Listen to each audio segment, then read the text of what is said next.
En premier lieu, je vais remercier donc l'université Mirad Béjaïa pour son invitation et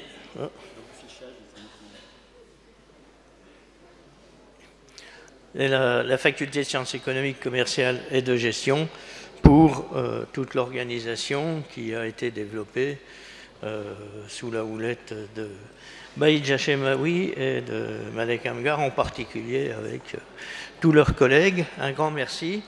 Qu'est-ce qui se passe? Voilà, ça y est. Donc en fait, cette communication va partager une réflexion qui s'opère actuellement dans le cadre du montage du groupe de recherche donc international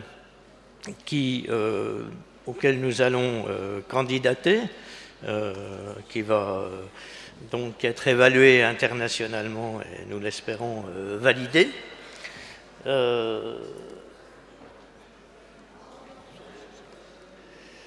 Donc, l'intelligence territoriale en premier lieu, donc c'est un projet scientifique, pluridisciplinaire, ce qui signifie, selon Edgar Morin, qu'il favorise la multidisciplinarité qui est nécessaire à l'étude d'un objet complexe. Et son objet, c'est le développement durable des territoires. C'est un point important. Et aussi, les sujets concernés, ce sont les communautés territoriales. Ceci, c'est une définition que nous avions arrêtée au sein du réseau en 2012. Et Cyril a indiqué aussi tout à l'heure quelques attendus liés à cette définition. Une chose aussi très importante, c'est que c'est un projet de recherche-action qui implique aussi bien des équipes de recherche dans le monde, comme vous l'avez vu, et des acteurs territoriaux qui travaillent ensemble au sein du réseau, et je crois que c'est un résultat intéressant que d'avoir réussi à inscrire comme projet scientifique un projet de recherche-action auquel participent des acteurs.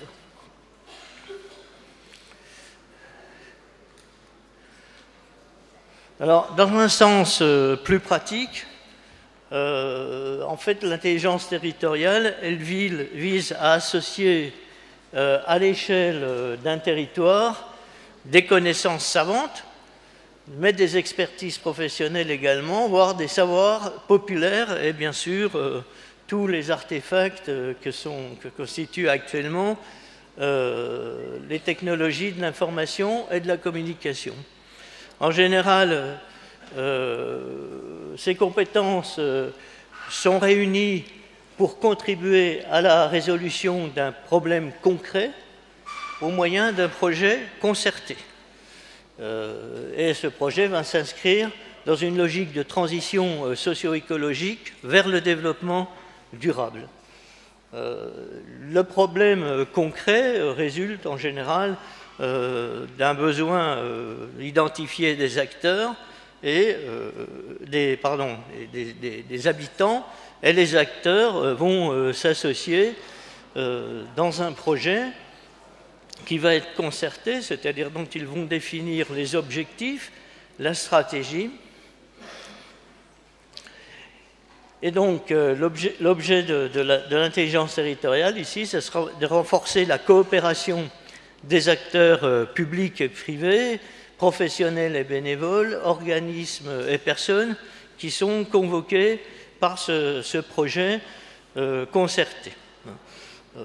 Là, dans la discussion qui va suivre avec l'intelligence économique, on insiste sur l'aspect coopération par rapport à l'aspect concurrence, parce qu'il faut bien voir qu'en général, les acteurs sur un territoire sont plus souvent dans une logique de concurrence que dans une logique de coopération. Et en principe, un projet d'intelligence territoriale a comme objectif de développer la coopération entre les acteurs, et également elle doit stimuler l'engagement et la participation au sein de la communauté territoriale.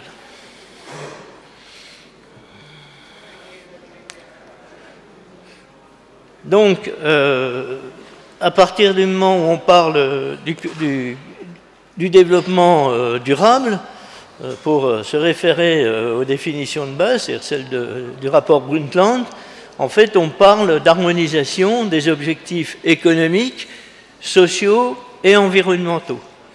Et dans la tendance actuelle, d'ailleurs, on parle souvent du social et de l'environnemental, tout en oubliant qu'il va falloir redéfinir l'économique, dans la mesure où la dimension économique, elle est souvent l'unique préoccupation, je dirais, des entreprises, qui est logique, mais souvent, trop souvent, des territoires. Et on va se fier encore très souvent uniquement au profit ou au PIB à l'échelle d'un territoire, alors qu'il y a beaucoup d'autres choses, bien sûr, à prendre en compte. Donc, il faut bien comprendre que intelligence territoriale et intelligence économique sont deux choses bien différentes. C'est là-dessus que je veux insister à présent. En fait, bon, l'intelligence économique, c'est un concept qui s'est développé aux États-Unis sur la base des travaux de Porter en 80. C'est encore, on peut dire, c'est relativement récent.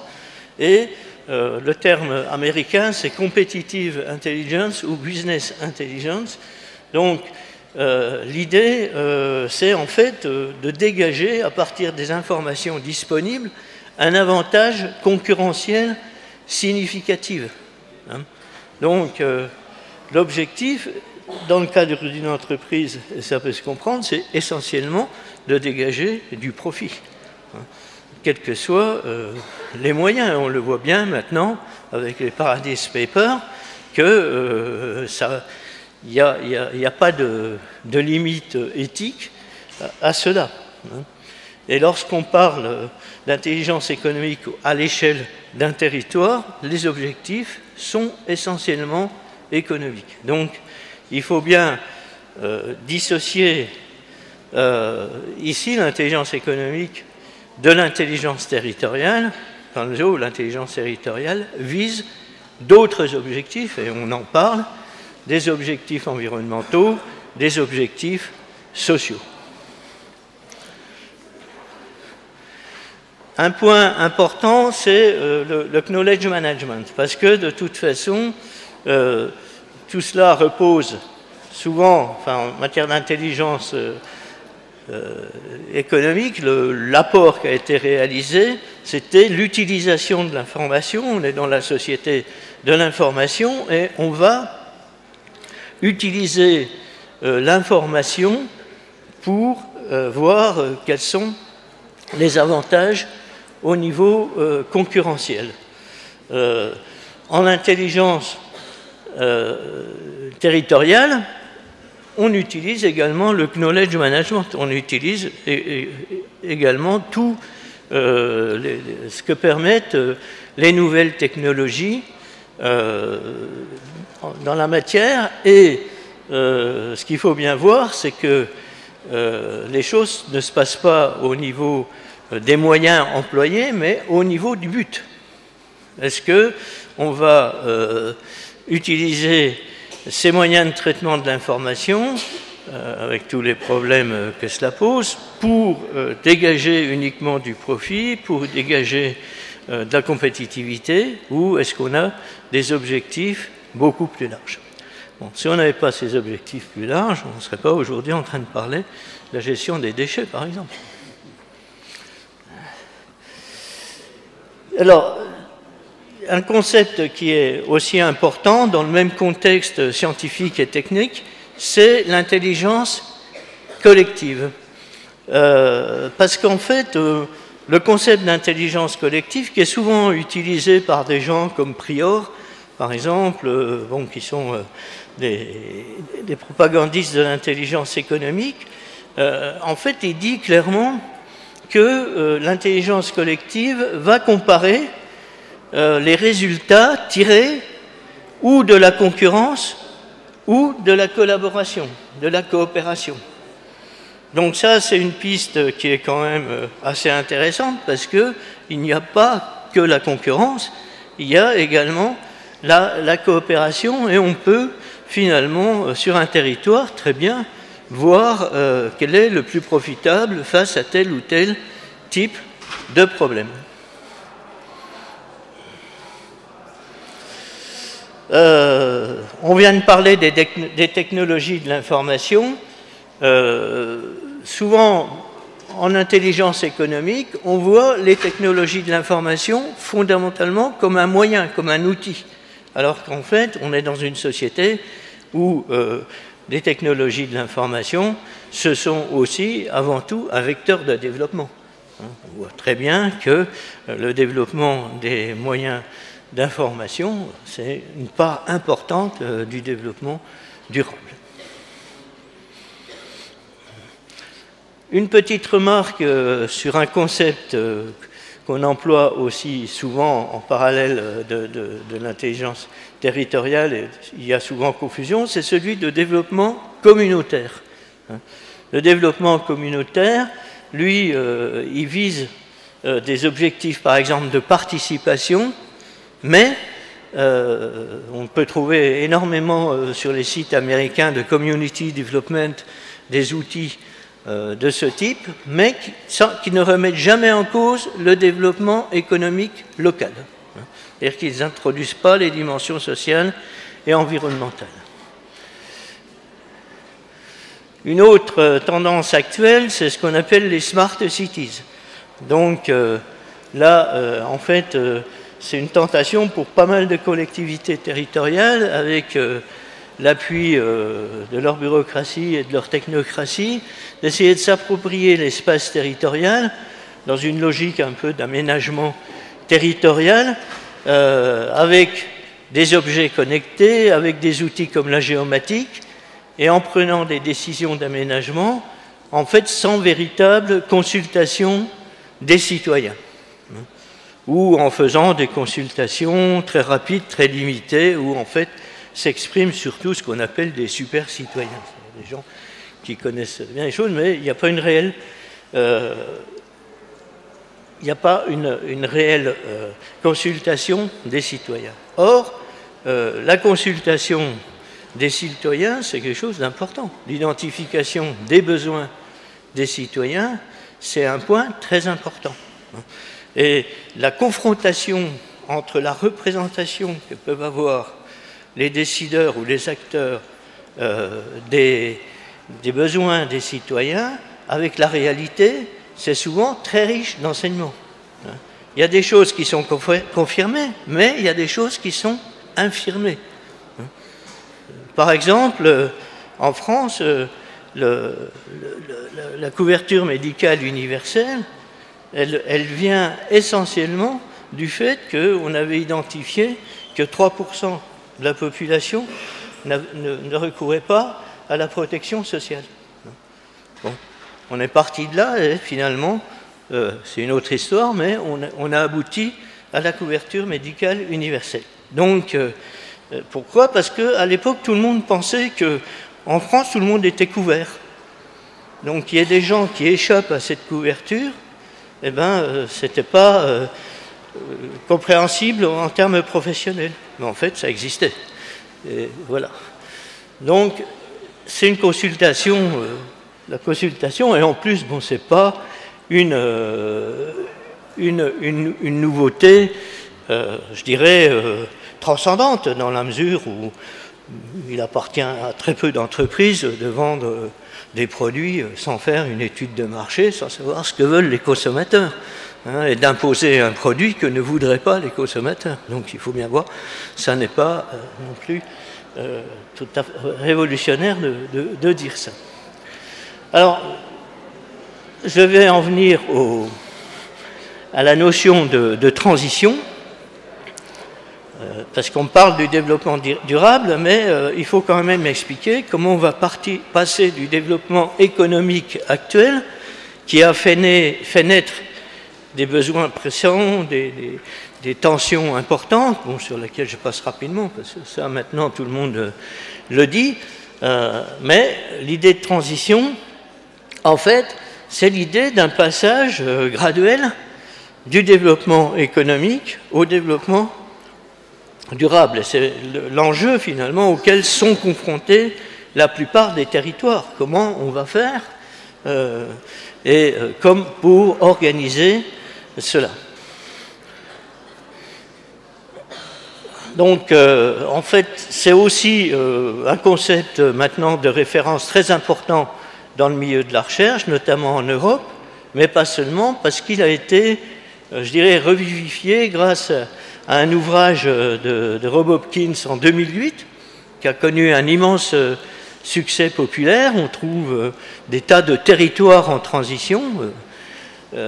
Et puis, surtout, il y a eu un ouvrage de la direction recherche de la Commission européenne qui a bien positionné ce concept de transition socio-écologique en montrant bon, qu'il y avait des raisons objectives, notamment le problème de la raréfaction des ressources naturelles, mais qu'il a traité comme un sujet d'innovation sociale, avec l'idée que ce qui était important, comme ça a été dit avant, avec beaucoup d'illustrations, c'est de faire évoluer les comportements. Donc, cette question des comportements devient de plus en plus importante par rapport, notamment dans les sciences humaines, et, dans les enjeux des sciences humaines. Donc, l'idée de la transition, c'est de mettre en place, en fait, dans les territoires, des agendas concertés de transition avec des étapes bien identifiées pour aller vers le développement durable. Je dirais dans une logique systémique, c'est-à-dire sans crainte non plus de réajuster les objectifs et les stratégies.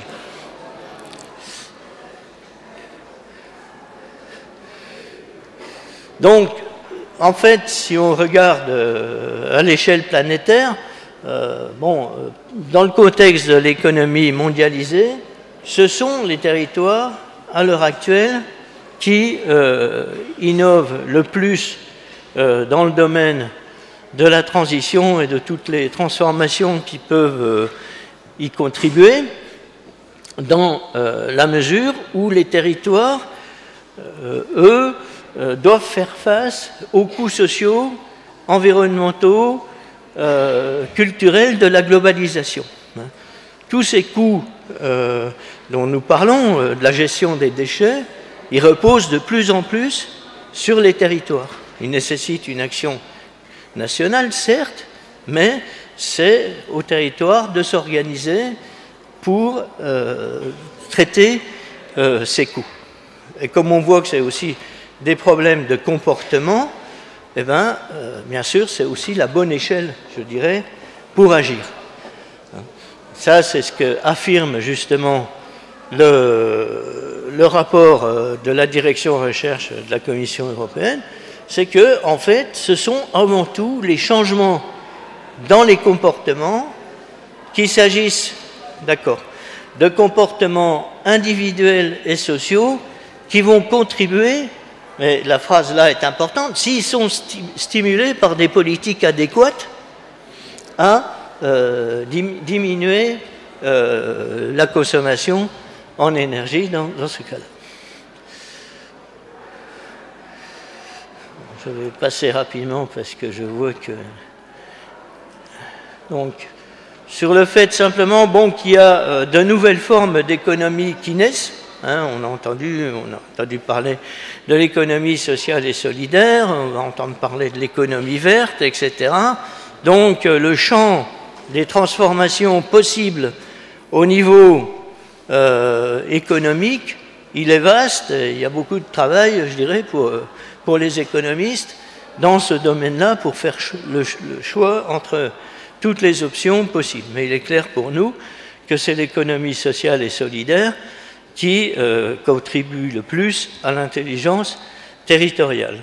Maintenant, vous avez un schéma que vous voyez souvent, c'est la répartition des 4 secteurs économiques qui oublie le 5e secteur, qui est en fait une économie de subsistance souvent souterraine, mais qui existe pratiquement dans tous les pays. L'économie verte, je passe. Alors, concept, je terminerai donc bien sûr naturellement avec l'économie circulaire. Donc c'est aussi un concept assez récent, hein, 2002, par Braungart et McDonough, et qui a été médiatisé en France à partir du Grenelle de l'environnement. Hein. Mais il faut bien savoir que ce qui est ressorti du Grenelle de l'environnement, ce n'est pas franchement l'économie circulaire, c'est plutôt l'économie de la fonctionnalité. Hein. Donc, la fondation qui porte le plus le projet actuellement, c'est la fondation Ellen MacArthur, qui a un site internet que j'ai indiqué et qui, lui, fournit beaucoup d'informations sur l'évolution de l'économie circulaire. Hein. Donc, ce qui est important à voir, c'est que l'économie circulaire, elle va proposer une écologie complète, hein, qui va se baser sur une analyse de la vie du produit. Hein. Il ne s'agit pas simplement de considérer les déchets et de voir qu'est-ce qu'on va en faire.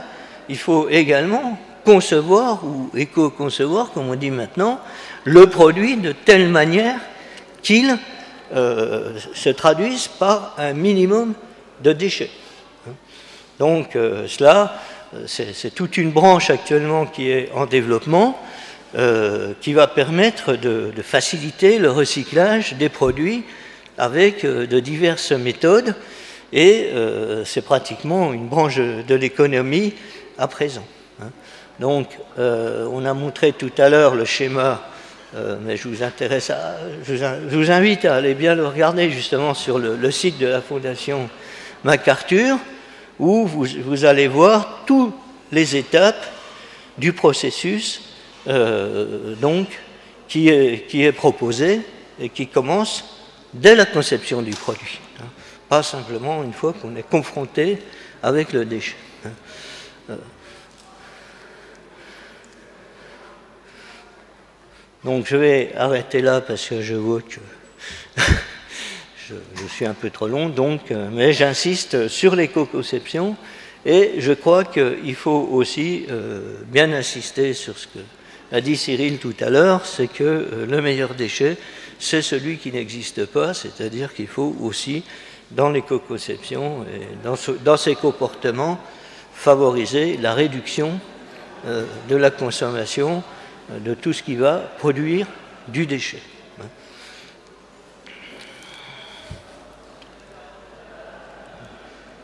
J'ai présenté pas mal de choses, mais voilà, il y en a trop. Alors un point important, puisque nous sommes ici, c'est que au niveau de l'économie circulaire, il y a une dimension scientifique très importante.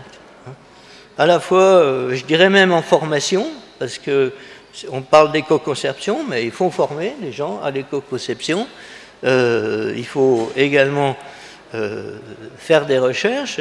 J'ai vu que justement dans les communications, il y a beaucoup de communications qui portent sur des recherches en chimie, dans divers domaines, qui analysent justement tout le processus de traitement des déchets. Bien sûr, ce sont des choses qui doivent se développer, que ce soit en chimie, que ce soit en biologie, etc. Bon, mais on l'a vu également au niveau de la transition, il y a cet aspect-là, mais il y a aussi l'aspect de la gouvernance territoriale qui va, elle, mobiliser les acteurs, mobiliser les accompagnements qui vont faire que, justement, l'économie circulaire ne reste pas qu'une idée, mais devienne une réalité. Voilà, merci beaucoup.